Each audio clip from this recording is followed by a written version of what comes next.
Gas दरवाढ आणि संभाव्य गॅस टंचाई दूर करावी. शाहूवाडी तालुका शेतकरी कामगार पक्षाची निवेदनाद्वारे मागणी.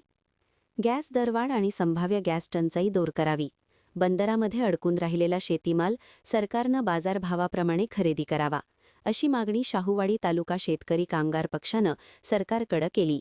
मागणीचं निवेदन शाहूवाडी तहसीलदार यांना देण्यात आलं. इराण, इस्रायल, अमेरिका युद्धाच्या पार्श्वभूमीवर केंद्र शासनानं घरगुती गॅस दरात 60 रुपये व व्यावसायिक गॅस दरात 125 रुपये वाढ करून जनतेची लूट व फसवणूक केली. गॅस दराच्या वाढीबाबत व संभाव्य टंचाई दूर करावी. निर्यातीअभावी शेतीमाल परदेशी पाठवता येत नाही. तो शेतीमाल सरकारनं बाजारभावाप्रमाणे खरेदी करून शेतकऱ्यांना दिलासा द्यावा, अशी मागणी शेतकरी कामगार पक्षाच्या वतीनं करण्यात आली. मागणीचं निवेदन शाहूवाडी तहसीलदार सीमा सोनवणे यांना देण्यात आलं.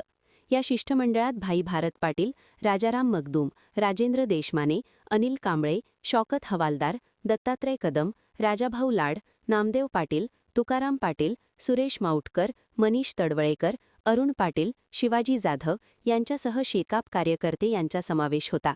महान कार्य न्यूजसाठी सुभाष गायकवाड, कोल्हापूर.